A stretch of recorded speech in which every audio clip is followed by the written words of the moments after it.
Tapos, ayun yung isang case. Then, sabi natin guys, pag ginamitan mo to na ito, wait lang, dito zoom in natin. Yan. Itong mga ganito. Tingnan mo para makita mo kailan triangle na bubuo. Tayo scratch. Nakakantok na. Anong oras na ako nagla-live? 2 na yata ang oras Hindi pa. Napit na. May player pala ako. Player ba yun?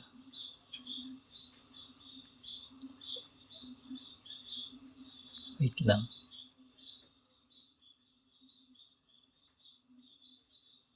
Yun, wait lang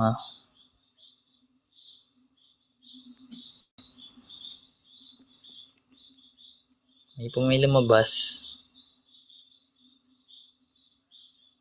Ay, nakaraan pa pala to. Anyways. Wait lang guys. Try dito.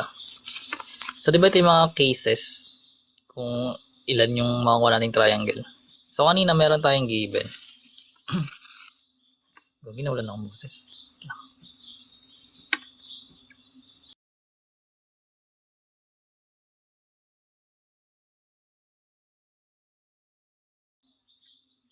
Ano ang boses So, remember, kung meron tayong given na to. Actually, pwede natin makuha yung height. Diba? So, para makuha yung height, that is B sin A. Ay, hindi nakikita. B sin A, diba? So, yung B natin, that is 7 sin 40. So, ano magiging height? 7, may gamo-gamo na naman. Wala. Isa lang yan. 7 sin 40. That is 4.5 approximately.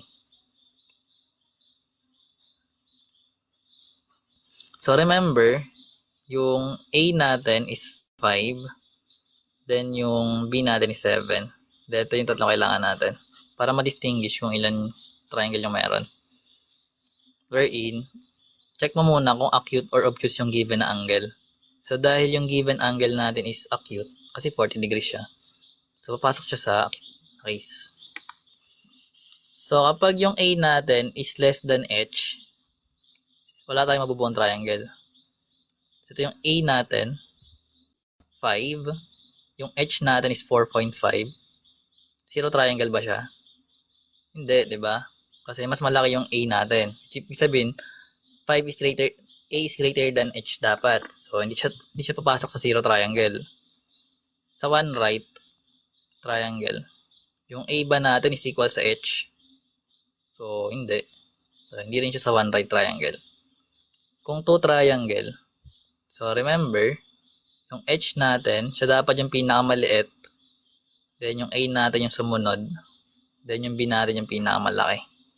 So, papasok siya doon sa two triangles. Then, kapag naman sa one triangle, yung A natin is greater than B. Yung A natin is 5. Greater than or equal mo siya 7. So, hindi. Kaya sa case 2. Sa two triangles pumasok. Kaya meron tayong dalawang triangle dito. So, kung gusto mong hindi ka na mangangapa kung ilan triangle, hindi ka bisaduhin mo to. Dapat. Gets?